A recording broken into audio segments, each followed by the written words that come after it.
I wish good things to you who's watching this.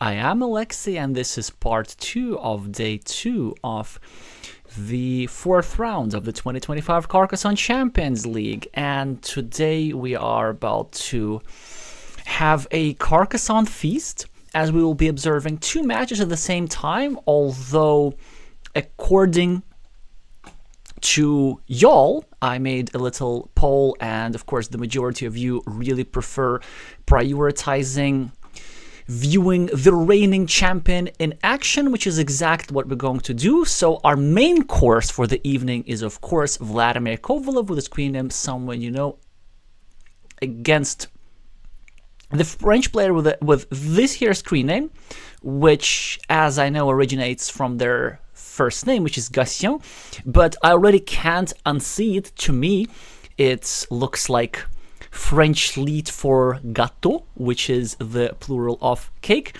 Anyway, these are 4 remarkable players whom we want to witness, in addition to Vladimir, who's of course the reigning champion. Gassion has been overtaking him in the tournament standings so far, so this will be the battle for the 2nd place, at least temporarily. The Frenchman defeated the reigning Mind Sports Olympiad, at least the in-person Mind Sports Olympiad champion Glovier of Portugal, so let's see if they manage to deliver another upset. Speaking of upset, one happened just 19 hours ago. You can even see the score on the scoreboard. So I was going to say that Vladimir has to be a big favorite in this one, but who knows at this point? Anything can happen, truly. Also note how last week Vladimir actually lost to the player with screen name Hyder Baby of Taiwan.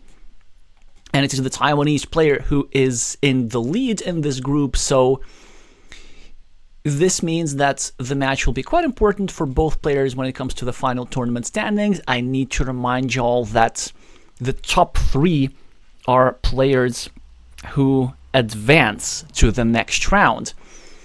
The other 2 players are actually pretty interesting as well. So Possy is Pavel Hudec of Czechia, who happens to be the new Mind Sports Olympiad bronze medalist, so of course a strong master. They will be playing against former Spanish champion Oscaridis. And Oscaridis is notable because he was the one who stopped Rabbit Rain's legendary streak after Rabbit Rain reached a whopping elo of 886, which is more than anyone ever on Board Game Arena in Carcassonne, and it was the Spaniard who made that run come to an end. So, oh, isn't that interesting? The website is acting out a little bit. Hopefully that this won't affect the game too much. I will open both matches. I need to remind you all this is a best of 3. I will, of course, focus on Vladimir's match, but we will be poking our eyes a little bit at this one as well. So the Czech player with the red meeples get the starting player advantage, Oscaridis with the best tile in Carcassonne for starting cities, at least for me playing this first city cap, which is lying around for everybody up for grabs. So equalish position. So let's see what's going on over here. Hi Pichan, hi Nepamai, hi Elias, hi Glovier, hi Wisemaze, hi Alfonsa. Okay, we have quite the viewership already. Do make sure to meeple the like button if you anticipate this to be an interesting match. I know I do. Alright, so Gassion with, of course, the French player with the blue meeples. Just like the footballers with blue uniforms, what else would you expect? Solid expert rating of 515. Vladimir, at least according to the ELO, not in the brightest shape with 642. That's almost 200 lower than his peak. But the skill and the talent and the experience, of course, is not there. And already we have a content move. So Vladimir, I know that he likes early farmers, but this one is quite early even for him. So the play with the green meeples drops a farmer for 0 points, simply anticipating that this field is going to grow bigger. And the anticipation is correct, as a splitter is drawn by the Frenchman, who scores the first 4 points in the game, but this already leaves the completed cities in the field. Vladimir picks up another city cap to equalize the score on the board, and this farmer is already justified. I've seen Vladimir do this many times, so unlike Marian Kurkan, who's from the elite players, also quite famous for his early farmers, Vladimir exercises a bit more discernment and more variety, and he generally never ends up with his farmers blocked. So it typically, like, if the field is good, he's going to be the first on it, and if the field isn't good, then he's going to not drop a farmer, and he has a very good sense about which fields have potential and which fields don't. In the meantime, fields might not even matter that much this game, as the defining features of these positions are the 2 menacing monasteries of Gatlux here.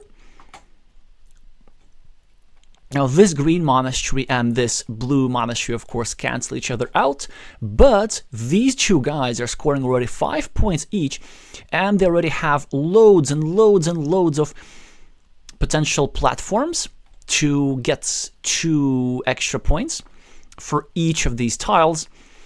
This one move over here by the Frenchman seems to me unnecessarily risky, even though I understand this. So he's now simply adding 2 points to his monasteries.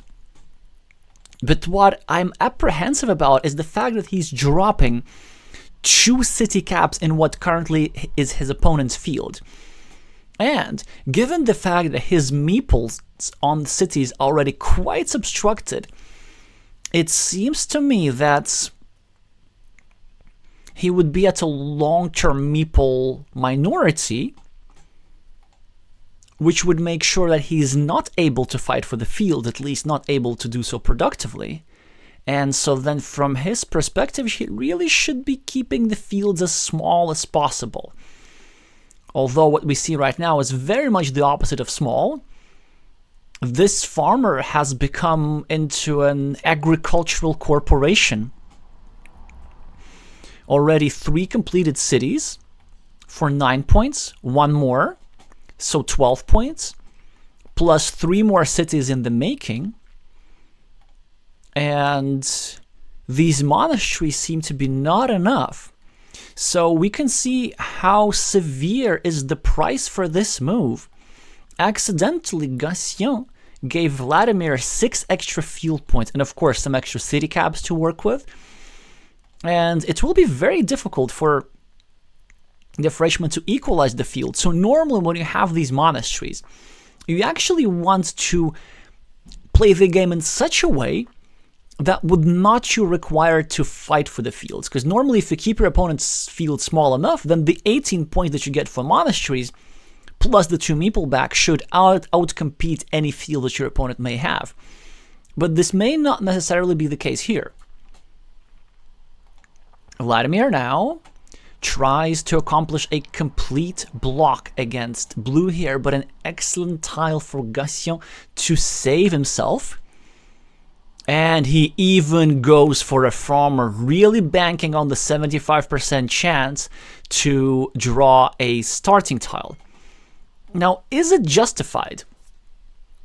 I would say yes.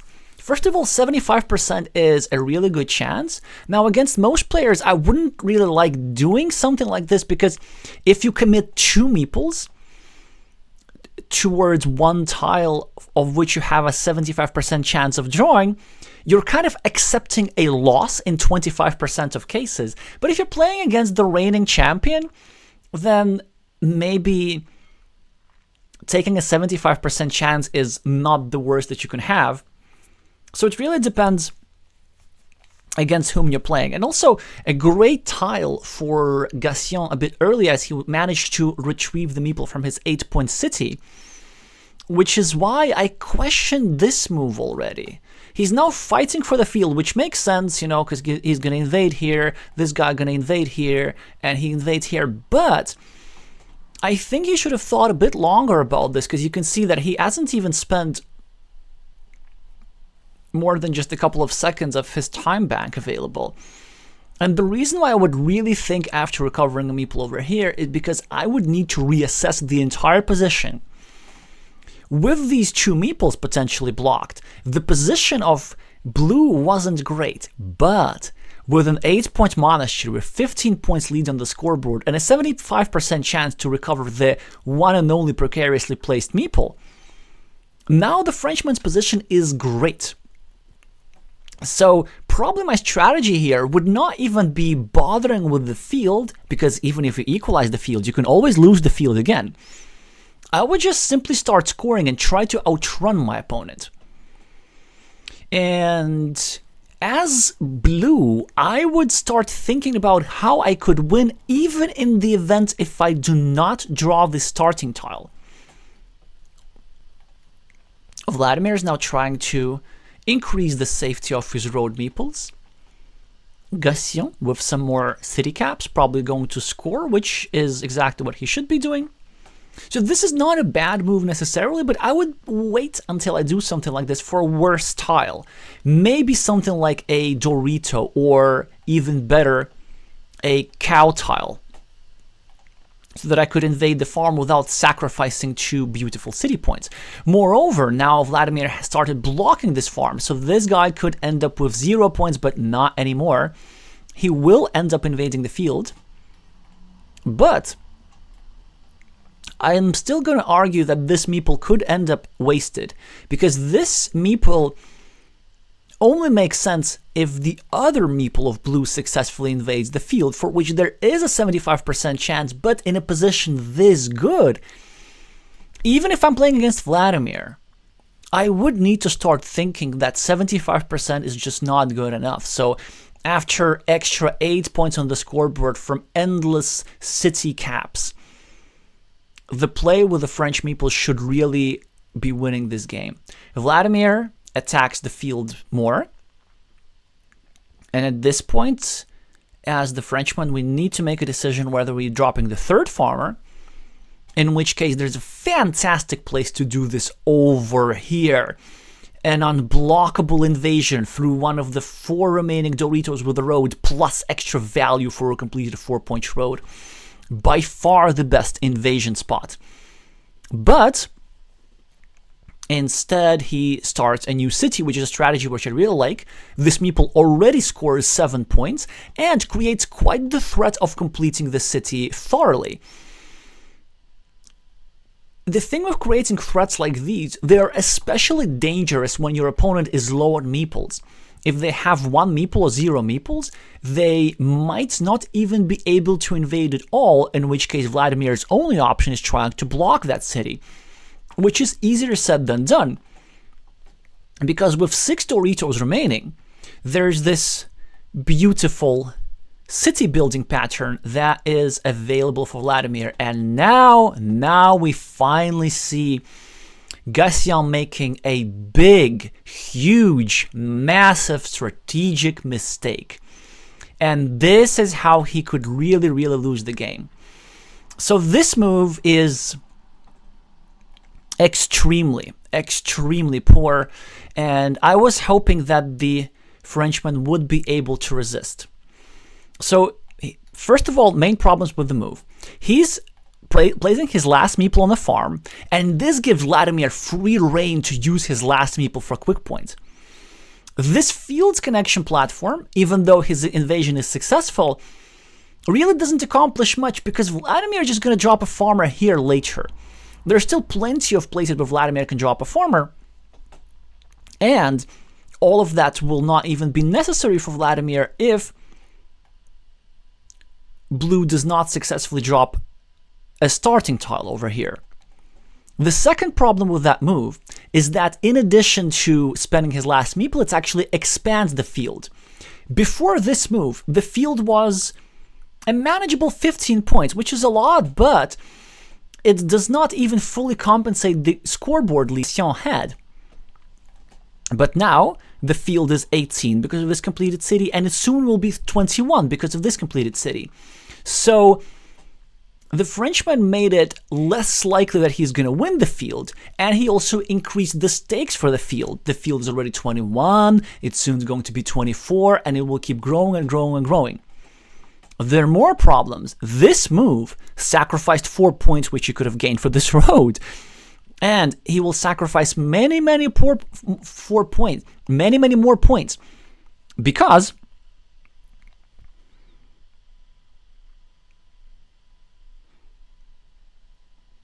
there are plenty of scoring tiles still available in the deck, but without meeple you cannot take advantage of them.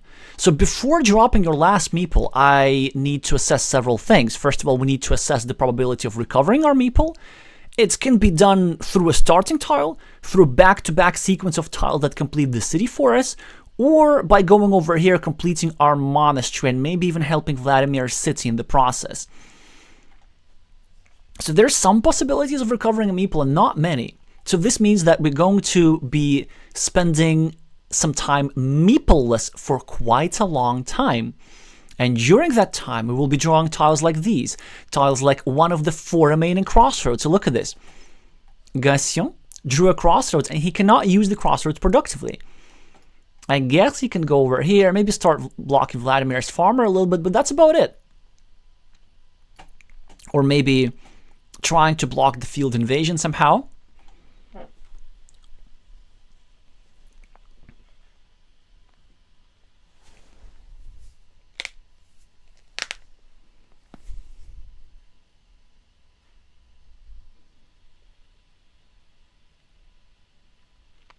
Hi, Ian. Hi, Helge.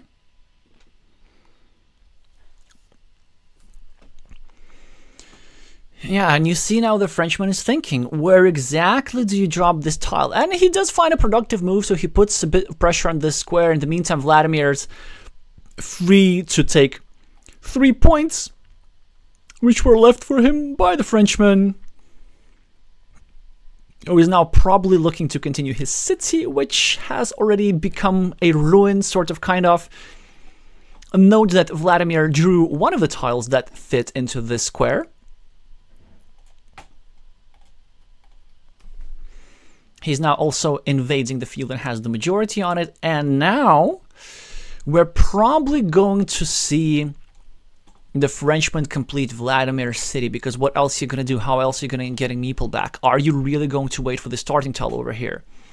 It needs to be pointed out that this square is no longer fillable due to the fact that all 3 dagger tiles that would fit there are already on the board. So there is no point in trying to cover up your city and trying to set up some sort of completion thread, because that it's not happening. The city will score a healthy 13 points or more if further tiles are added to it, but this meeple is not seeing the lights of day again. Gassion with the last city cap in the deck. If he goes over here, he of course gets himself a meeple back, he gives Vladimir meeple back, and also an extra points to Vladimir. But at the very least, he can score again. So he will now need to assess if it is worth it. At the moment, note that the field belongs to Vladimir in its entirety, and we can see that he does not want to do it. He simply drops a city cap, sort of discards it. Although there are some reasons for this move. I presume that he's planning to draw a straight line, which would eliminate this field connection platform, and this is probably something that you really want to do as the Frenchman, to simply make sure that Vladimir doesn't go over here. Because if Vladimir goes over here, the game is over. There are still many straight lines remaining, and by many I mean 2. But 2 is plenty at this stage of the game that go over here and can connect this farm to this. So that's actually a very smart move from the Frenchman. Hi, Ivan.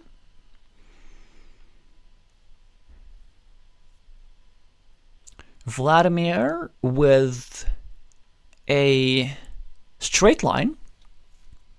Now, he does not have opportunities for an easy field invasion, but he does need to drop a farmer somewhere at some point. Because from Vladimir's perspective, you really don't want to be gambling and betting your entire game on your opponent not getting a starting tile. Because the Frenchman, despite the difficulties in his meeple situation, is actually still ahead on the scoreboard. He has an extra 8-point monastery, and he has an extra 13-point city. So that's 21 extra plus 4, so that's 25 extra. The field, of course, is more than enough to exceed that. The field is currently worth 27 points with 9 completed cities on it. But just one starting tile, and the field will be equalized. So probably as green, I'm looking for some sort of field connection platform setup. I'm looking at the number of curves in particular. 1, 2, 3, 4, 5, 6, 7, 8, 9. There are no curves remaining, and this actually makes field invasions quite difficult.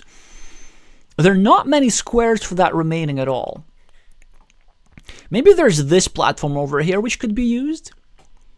And Vladimir finds an invasion platform. That's a beautiful move. He's trying to invade through one of the 2 remaining Dorito tiles, even though there's still a tile to block him. But someone, you know, gets the second starting tile, and the French player with the blue meeples will be losing this game.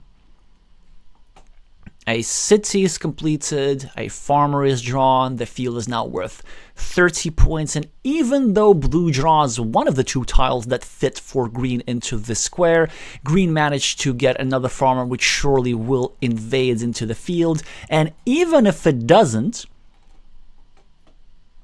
green already has the majority on the field anyway, so it'll be very, very difficult for Gassion to do something about it. So let's see, are there any opportunities to win without the field? So the field is 30. He has 7 on the scoreboard, plus 1 here. That's 8 plus 13 here. That's 21. So not really. You're just not making up 9 points out of nowhere. The Frenchman is still trying. His plan is to try and block this farmer. He also wants to draw the last remaining Dorito tile that fits for this farmer on the left. And then he wants to drop another farmer again. But Vladimir anticipates that and blocks the best farming platform on the board. So as Gassion, what do you do here? Probably you want to set up another field connection platform. It is quite enticing to just go over here and score a 7-point road, but it will not quite be enough. You will still be 2 points behind and a meeple behind on top of that. Then you also need to hope that Vladimir does not draw anything that fits here. So the Frenchman decides to simply wait a little bit and add a point to his city, and it was justified with the road monastery still in the deck. It just so happens that Vladimir is the one to draw a monastery, and he will probably use it over here. And by probably, I mean definitely, because this was just make sure that his lead is insurmountable. He will be going up +8 with a 4 meeple lead on the field. Well, 2 meeple lead. That will be 4 against 2. And this will be just a clinic. Yeah, Elias is saying 1 point instead of 3. Yeah, I presume that maybe Gassion didn't see this 3-point road. And actually, this could make quite a difference. Because maybe there was some sneaky way to manage to get a win without the field regardless. Like, if we were to take these 2 extra points, and then maybe somehow meeple a very long road, with a poor combination of tiles, maybe our opponent would not have been able to score very well. But now it looks very, very far from being the case, as Vladimir gets 5 extra points for the monastery, and he'll be getting a couple more towards the end. The last green meeple is placed in the center of the monastery, something that the reigning CCL champion likes doing a lot. And now we're going to see the Frenchman using his time bank a little bit later than he had to. So very difficult to explain what happened. Well, actually, it's quite easy to explain what wrong in this game, but the reason I'm so surprised about some of Gassian's moves here is because he did actually play reasonably well, and really well in some cases, against Guillermo Neves, the other master in Group A. He even managed to win that match. I'm not sure what happened here. Maybe it could be the intimidation factor, the fact that he's playing the tournament leader, last year's tournament leader rather. He now drops a farmer, which I believe can still connect into the field through a dagger, but then what's the point of doing that? If I can count correctly, this would be the third farmer in the field, whereas the Frenchman needs 4 farmers. And I'm pretty sure I can count correctly. Yeah, so it looks like a block, but it really didn't matter. I think Vladimir did it just in case, like just in case he miscounted the meeples, but he didn't. So even if this farmer were to invade, there are 1, 2, okay, let's say potentially 3 farmers, but green has 1, 2, 3, 4 anyway, so after this invasion, the field was over. Yeah, so interesting what happened. So either it was simply intimidation or nerves, but I don't think it was. I think it was simply not knowing how to play these imbalances. And you can see only 11-point loss. So if you just don't burn meeples, if you don't help your opponent build the field, then you would be winning. Like, Vladimir was completely helpless in this position. So, for example, any master level player would have won this position as blue. But this is something that I've seen a lot in the early 2010s and mid 2010s, this sort of mindset that Carcassonne equals the field, and in order to win, I must win the field. But no, not really. So sometimes simple is best if only blue were to score 4 points for the road instead of burning his last meeple for what eventually was -6, then of course blue would have won this with a great score difference.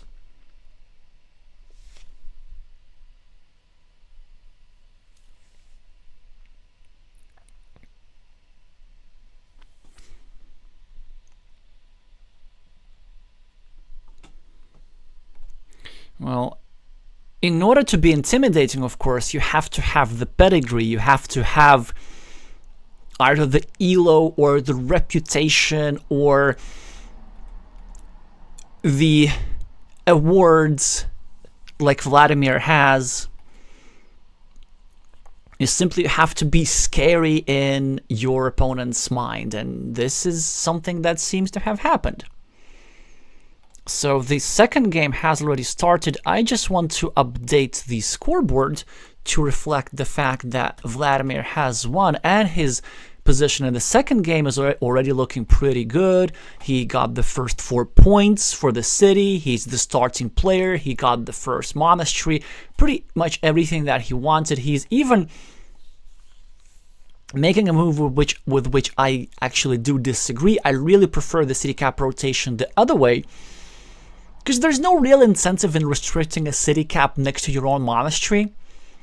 And I'm not a fan of leaving this road end, which can be then later exploited by your opponent. There's some combos like a starting tile plus curve that help this meeple quite a lot. And this square, even though it's not super dangerous, the fact that one of the dagger tile that fit here has gone out, make this square a bit more likely to block. Now, with all 3 daggers in the deck, that would have been a completely different story. But maybe Vladimir here being a bit unnecessarily cute. This move, of course, is very much necessary as blue was threatening to complete a 16-point city over here. Now, with a cheap cow tile, these two meeples are completely equalized. Blue is trying to start a new city to get on the scoreboard a little bit, put pressure on two of green's monastery squares at the same time. On one side, the issue is resolved as green continues his monastery and meeples a 3-point road in the process. So now the idea of Carcassonne going over here and finishing his road like this no longer works. Blue with a Dorito tile finds his best move of building up the city in a relatively safe way, but Vladimir with another city cap gets 10-0 advantage on the board, on the scoreboard, and is already preparing to finish his monastery. Really difficult position for the Frenchman. It's not, of course, not over. There's still 56 tiles to be laid, and a lot of Carcassonne to be played. Whilst he's thinking what to make of this straight line, and eventually he's going to settle for this, which is...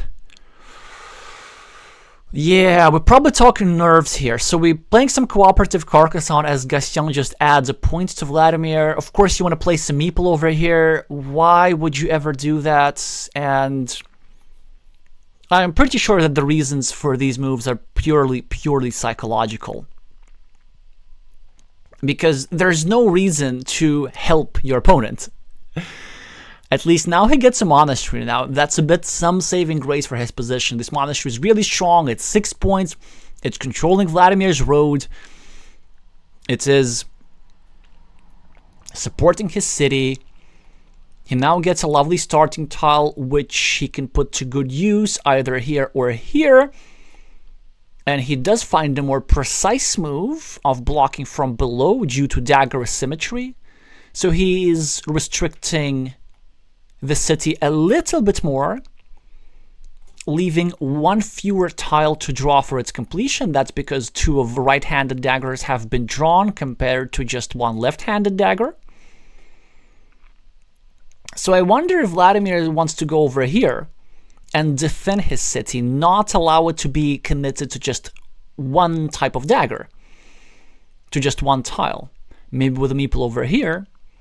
Another move that he's thinking about is just going over here, completing his road, and then trying to put some pressure on Blue's monastery.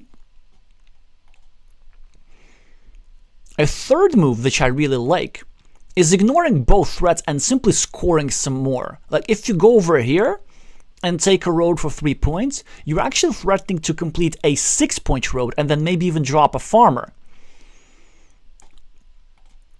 And this move would have been my favorite. Especially with a 10-point advantage on the scoreboard, just score, like put that pressure. Even though this road is a little bit dangerous, since you have already a city exposed, the priority of your opponent will be going over here and trying to block that guy, which gives you more time to build up this road properly. Moreover, that road with 6 points with just 2 moves, that's 3 points per tile. That is better than a city. That's like a city with shields. Note how Vladimir doesn't even bother defending his city now. So green really only placed this tile over here because it, in addition to somewhat protecting his city, helped with the road end over here. He's now able to use that road end to complete his road on the right, or at least bring it close to completion, and also put some pressure on this square, which the Frenchman is now trying to avoid. Vladimir, with the starting tile, has a pretty easy move of starting a new city in the north and putting some pressure on this square again. Let's see if blue manages to get some sort of tile to fill in the square quickly enough. If he does, then the position suddenly equalizes. If these two meeples are blocked, then that's going to be all she wrote for the Frenchman's Cinderella story. In the meantime, the first game between Czechia and Spain has been won by the high-rated Czech player. As we would expect, he seems to be really in good shape, so you don't become third at the Mind Sports Olympiad for no reason.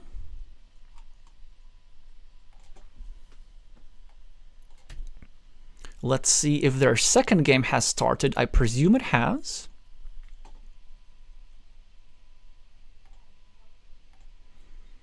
Just 2 minutes ago, and this one, okay, this one's looking really good for the Spaniard. He has a monastery cluster and he knows how to build them. So he should be getting an advantage here. Despite the fact that he's currently short on meeples, his meeples are well invested. This road will be eventually scoring 4 points, and it's built in a safe way. This city is mildly obstructed, but all the 12 city plus road city caps are still on the board, but a bit of an impatient move for Oscaridis, and now it could cost him. Red, of course, is going to go over here and create all kinds of problems for the player with the blue meeples. So if you go over here, which is anyway one of your 3 legal moves in this position, so it's really not that hard to find. First of all, you're restricting this road to just 3 squares, and there are really not many tiles remaining. Well, 3 is plenty, but still, it will be a bit of a wait before he can recover this meeple. But the main important part of this is that he'll be denying the immediate completion of Oscaridis' city, whilst also connecting all these 3 cities, making them harder to be completed, also putting pressure on this square, even creating some chances of blocking that square completely in the future, which would block 2 city meeples and 1 monastery meeples of Oscaridis.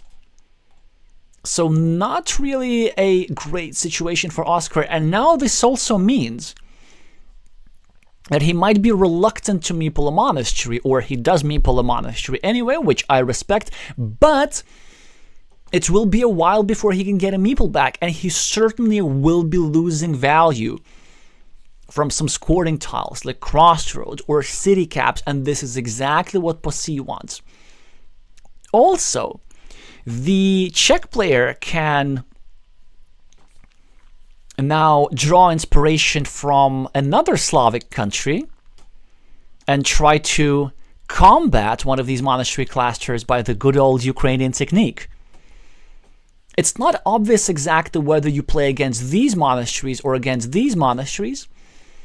I probably prefer these two because these are the safest, whilst this monastery could still be blocked on this sensitive square on the left.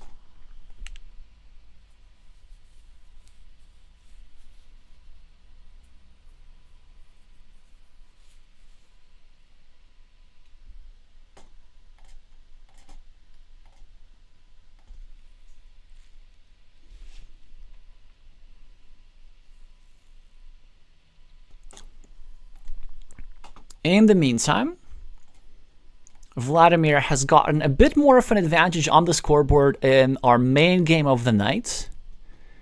Vladimir got his city blocked, which he was trying to protect. This was one of the reasons why I would have preferred not to bother and just build the long road. But who am I to criticize the reigning champion? And I lost to him 3-0 anyway in the semifinals last year. Blue is now pre-building his road to completion. That was a very smart move by the Frenchman, because if he were not to separate this road from this road piece, this road would have led to the abyss, to this blocked square.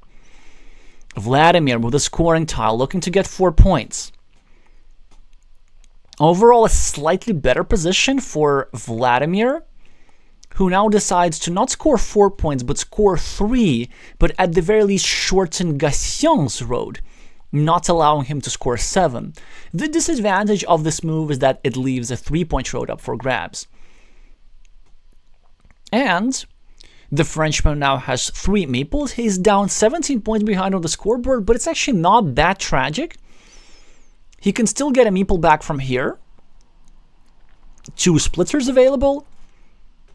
And 2 Doritos. Probably looking to get himself a 5-point monastery, but in this case, it would not be unreasonable to sacrifice a monastery just for the sake of being the first on the field. Never mind, I misread the field. So this 6-point field and this 3-point field are actually not connected. So the Frenchman does in fact find the best move. 5 points, controlling a 3-point road over here. The one downside is that he will need to spend the city tile in what's going to become a shared city. But this should not be such a big deal, as there are some useless city tiles still in the deck, such as the 2 cows. It is also not impossible for these 2 cities to get separated via a splitter, in which case blue can create a threat of a 16-point city of his own. In the meantime, blue is getting himself some extra scoreboard points. He's now trying to put some pressure on this square in Vladimir's city. He's now scoring a 4-point road as well. Chooses not to meeple a monastery, and it is justified. 4 points are 4 points are 4 points.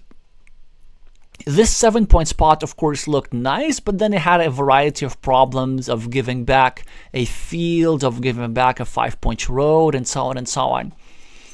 So maybe that's why my first instinct was actually to go over here, because it would have allowed a stacking approach for monastery building. But what has been done has been done. Vladimir decides to be the first on the farm, gets a farmer for 6 points, and drops a city cap to get 1 more city and thus 9 points for the field. Crossroads for Gassion. Scores 3 points and also pre-builds a monastery spot. This means that he perceives himself as the trailing player.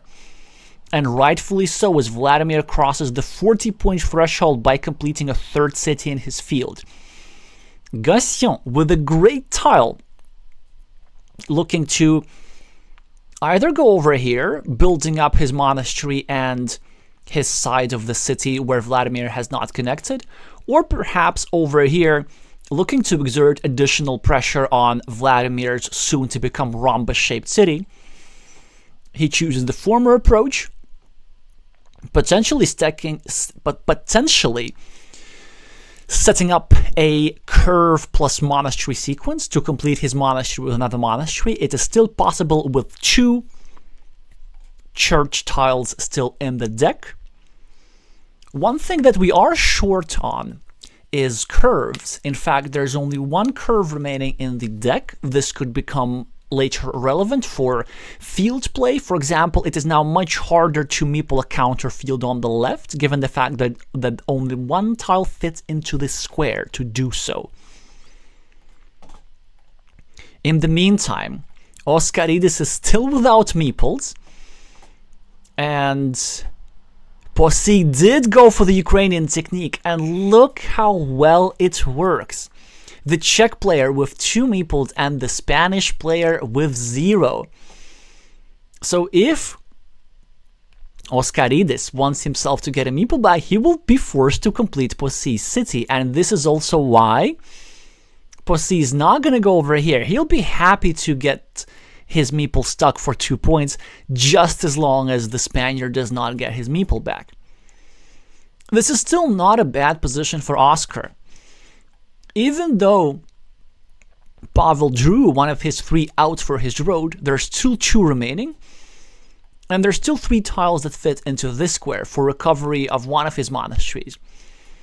And if Oscar is to get even just 1 meeple, this could greatly increase his winning chances because he would be able to score quick points. And look at this. This is what happens when you attack your opponents with the Ukrainian techniques. Then your opponents start finishing the city for you. Prix gets 6 points for the city, currently has 7 extra on the scoreboard. But finally Oscar gets a meeple back. And maybe a scoring tile soon enough. In the meantime, Red is invading the city at the top. He's anticipating that Blue will want to get a horse tile over here to get his monastery meeple back. So he's trying to fight for this part of the city to make sure that in case of a horse tile, he's going to have a 3 versus 2 majority on what's a pretty obscenely sized ruin. Scoring tile for Prix, restricting the monastery. Straight line for Oscar, and he doesn't even want to recover the monasteries. He really wants to create some sort of attacking platform against this meeple. So he's very sensitive to the threats of being overtaken at the top. I would have probably preferred the scoring tile just because whilst there are still curves, we can try and build up this sort of 4-point road like this, and we can even set up another evil hamster. And if we do get that monastery, then we probably win the game with all the monastery points, even if our opponent takes over the ruin. Moreover, if Red successfully takes over, then we don't necessarily have to place the horse tile over here. Maybe it will be Red who places the horse tile here and releases the monastery for us. In this case, we will have 1 extra meeple to play with, which we can use to reinvade the ruin and restore parity of meeples, for example, over here on the left. But there are also plenty other of invasion platforms.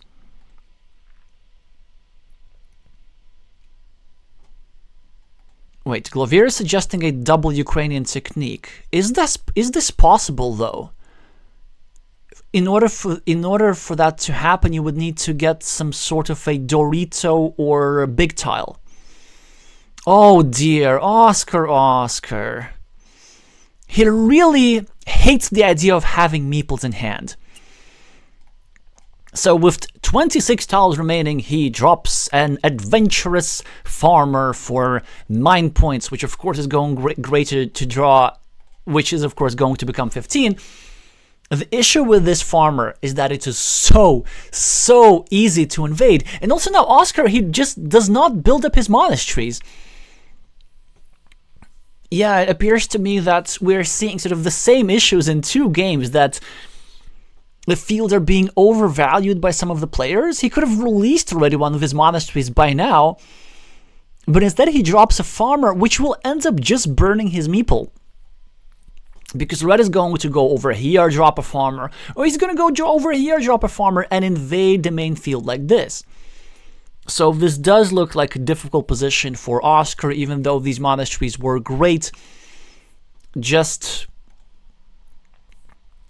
maybe not knowing imbalances. This also is a difficulty for many players of that rating range of your mid-500s, the experts.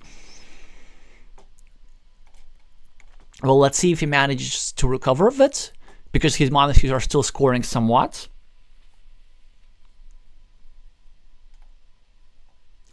In the meantime, the game has somewhat equalized between Gatlux and someone you know. Only 10 tiles remaining, but the Frenchman is ahead on the scoreboard. He has now also developed a counter field on the left for 9 points, as the final curve was drawn by him. Vladimir has a better field for 12 points, which also has the extra benefit of being impenetrable or nearly impenetrable. The only attacking platform that I see is over here on the left, but it is exceptionally difficult to attack fields when there are no curves remaining in the deck. Because imagine if you do something like this, which Gatlux now does, Vladimir is going to immediately block, and that's it. You just lost a meeple for not 0, but -2 points. Think about how little that is, because you added 2 points to your opponent's city. So probably, or quite possibly, a bit misguided from the French player again. And I wonder, did he really have to attack that field in order to win? Because before that, his position was just fine. He has a field on the left which almost equals Vladimir's field. His monastery equals Vladimir's monastery. He has more points on cities. An extra monastery over here. If anything, he was ahead by a couple of points, and a meeple ahead as well. So it looks like we're headed to another donation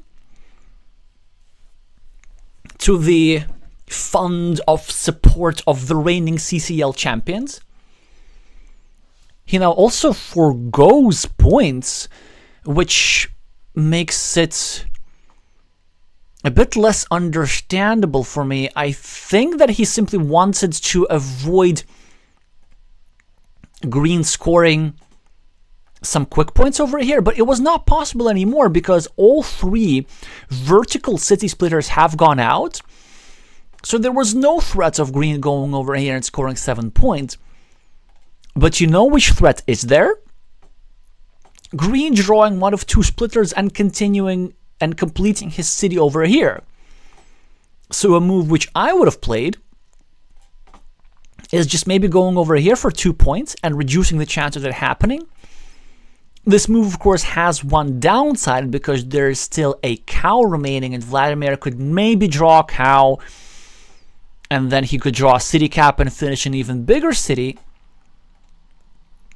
But it's something that seems to have been worth trying. Or at the very least, just score 2 points for your city, or for your city here.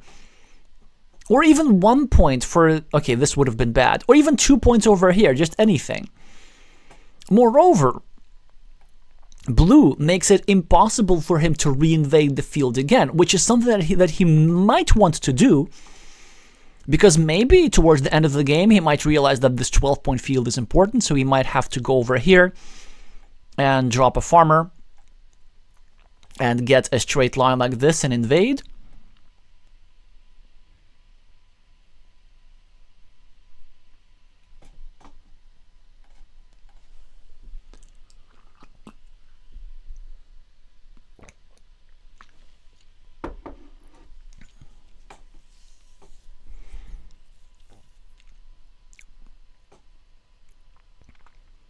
Oh, look at Vladimir here.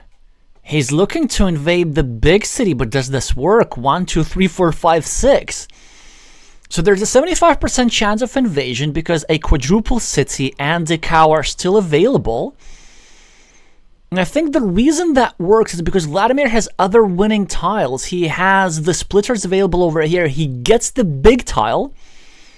Note that it was Carcassonne who actually helped Vladimir complete the invasion. First of all, he added 2 points to Vladimir's side of the city, and he created this invasion platform. So a very cooperative game here. Green gets a city completed and a meeple back. Carcassonne with some more straight lines, and it does look like the 2016 World Champions experience will be definitive in this game. Vladimir is 12 points ahead on the scoreboard and 12 more on this ruin with the help of his French opponent. The best move, finally. Oh, I was going to say that Carcassonne found the best move, which would be meepling the 5-point road, but sadly he leaves it without meeples. So he will be scoring 1 point less than he could have. His last tile is probably a splitter. Okay, it's even a cow, so it's even a little bit worse. He will, of course, be scoring 4 points over here, or 5 points over here, so it will end up being very close to a wash. Vladimir is the one with a splitter, and he will rub it in by finishing another 6-point city and dropping a 3-point farmer, completing this game with an obscene score difference of around 20 points, perhaps. This would be my estimate.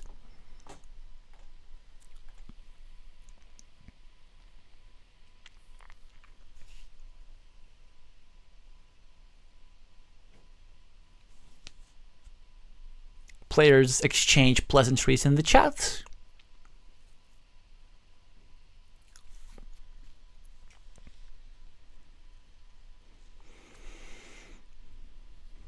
and Vladimir Kovalev surges to a sure victory of not that many points, actually 16. And a lot of these points were provided to Vladimir by Gassion. Like this move over here, so he destroyed his own meeple, he gave his opponent 2 extra points, he gave him a platform that ended up surrendering his own city. Yeah, it is indeed quite instructive, perhaps. First of all, a bit of question about psychology and nerves, because his level of play was definitely much, much higher. I really think that it's because he was playing such a high-rated opponent and a reputable opponent that he just ended up getting flustered a little bit. Part of that could be still these mid-2010s mentality of Carcassonne equals field, and you just see your opponent own a field, and you can't possibly stomach the idea of not sharing the field. So farms are great. But at some point, there comes a moment in a game of Carcassonne where you should stop thinking how to win the farm and start thinking how to win the game, which are very not often not the same thing. So 2-0 is the match score, which I will update in a second. And in both of these games, Vladimir had a pretty much completely lost position, especially in the first one. So the reigning champion somehow manages to survive and then some. But now it is time to check out the last tiles in this game. And it also has finished, so a very short match. Bossy now wins with a big score difference. Also, surprise, surprise. Oh, never mind. Look at Blue. Blue managed to equalize the field. So look at this. Blue accomplished the field. Except that Blue lost the game of 25 points, but we are not talking about this. Now, interestingly, who had the ruin? Let me try and guess by looking at the shape. And the shape looked such that the ruin was tied.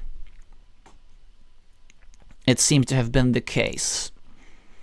Also, I wonder if Blue actually tried invading over here. And maybe this tile over here was drawn by Bossy. But even if that were to be the case, I don't think the ruin was quite enough, even though it was a lot of points. Let's have a look at this. So who has the ruin? So the field with 21 points was shared. And the ruin with 20 points was shared. So I'm going to go ahead and assume that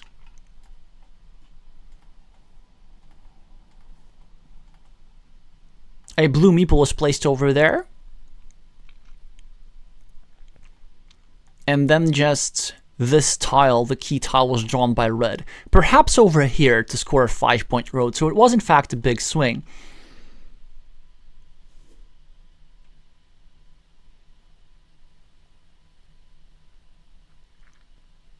Oh, I see. Thank you, Wisemate, for confirming that this wasn't in fact meepled by Blue. It was placed there after the third horse tile was drawn.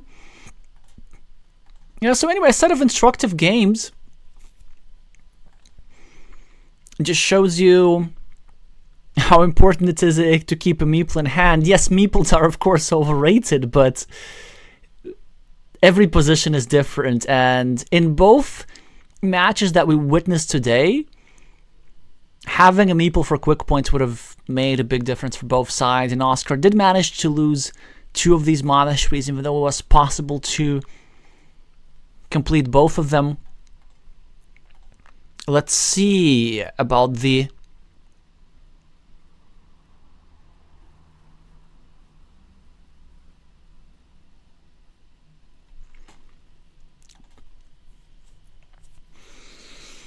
post-game analysis of both players.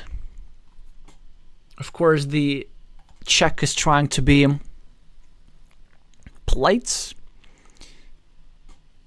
saying that he waited for a while for a big tile. Yeah, but, you know, 3 tiles is something that requires a wait typically, although he did have 6 good retrieval tiles, just didn't manage to draw them soon enough. But even when he did recover a maple, he did immediately reinvest it into a field for not many points at the time.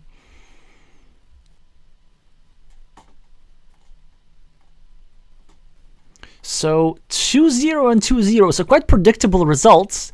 And you could say that this is a bit underwhelming perhaps, but to me there's always a chance to learn something. I was hoping that today we could just see the reigning champion in action a little bit, and we did, but most of their action was simply trying to exploit their opponent's mistakes and imprecisions, and they managed to make that like a charm in the first game with a big field, and the second game with a big ruin. And in Prix versus Oscaridis match, this Ukrainian technique by the Czech player to keep the play with the blue meeples without any blue meeples in hand, and a lot of blue meeples on the board. Let me just refresh the chat a little bit.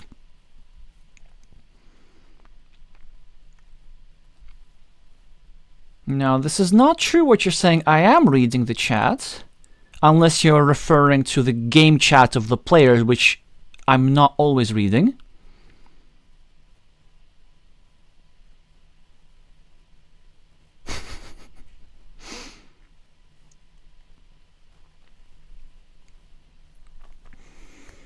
Alrighty, so before I wrap this up, I just want to have a look at the tournament table, and then I'm going to ask you a couple of things. No, let's do it in the opposite order.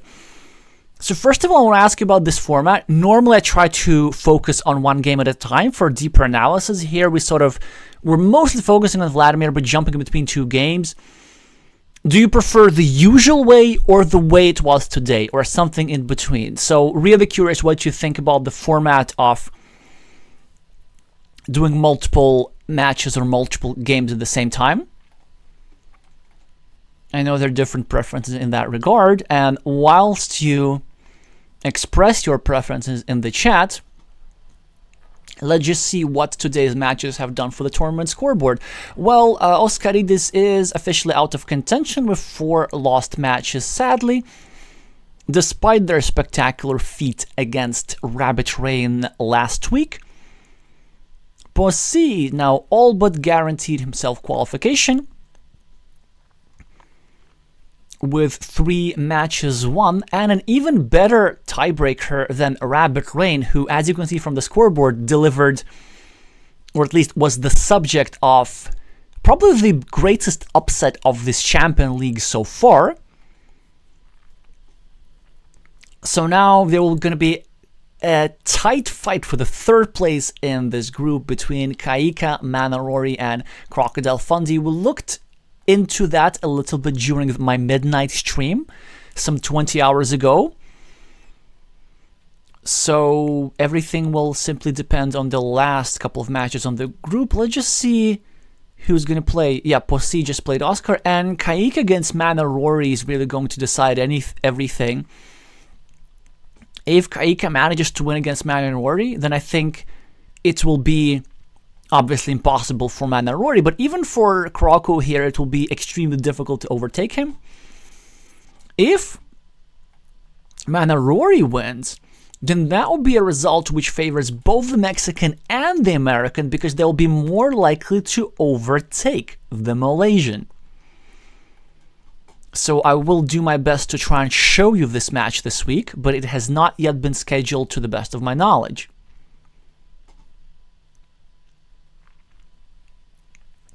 Or has it? Not yet.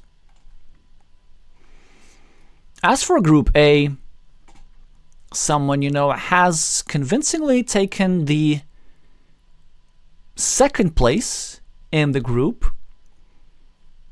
So interesting how Hyder Baby is in 1st place, even with a match to spare.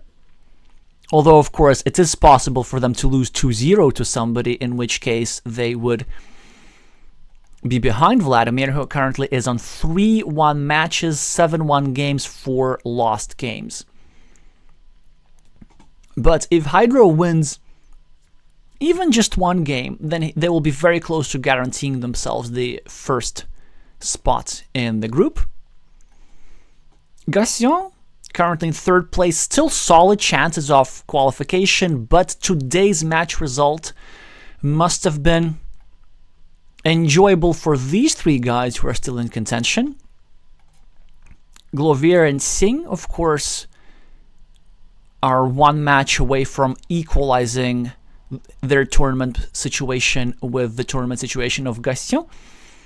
But even the Lithuanian played with Queen and Kroikle, they could, by winning 2 matches with a good score, ending up tying for third. So we will be following that group closely as well.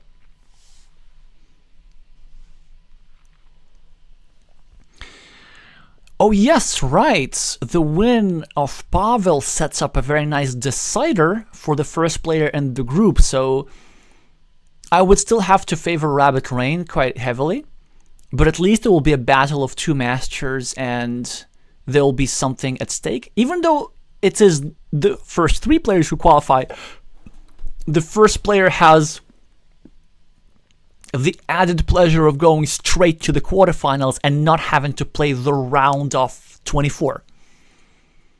If I remember this correctly. It is not guaranteed that I remember this correctly. Okay, let me think about this. No, the first place goes straight for the round of 16, and then the second and third place are in the round of 24, and they need to fight for the right to get into the round of 16. Yes, this is the case.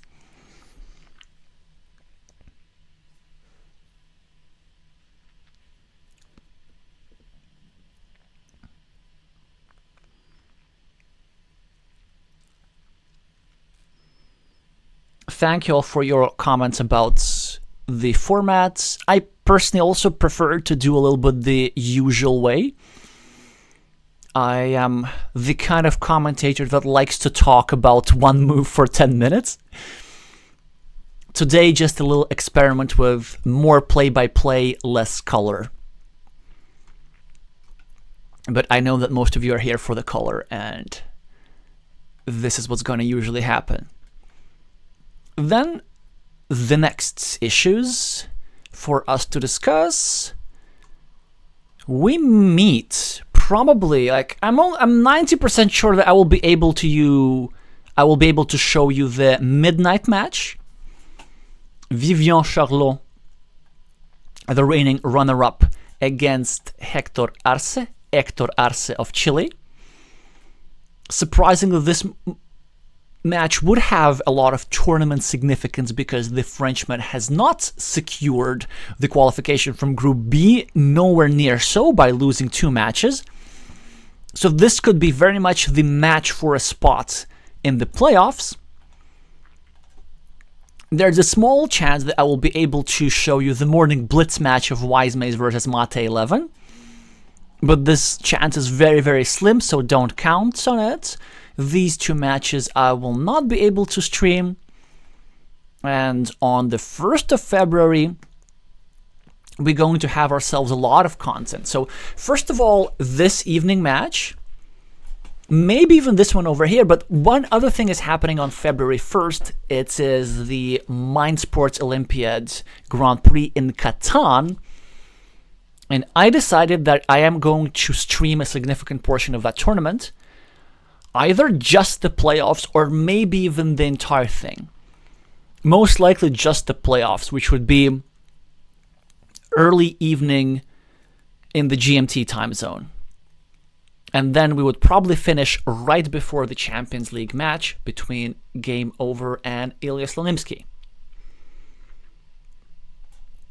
And then most of the Sunday matches we will probably also be able to cover, and I have already arranged at least one special guest for one of those matches.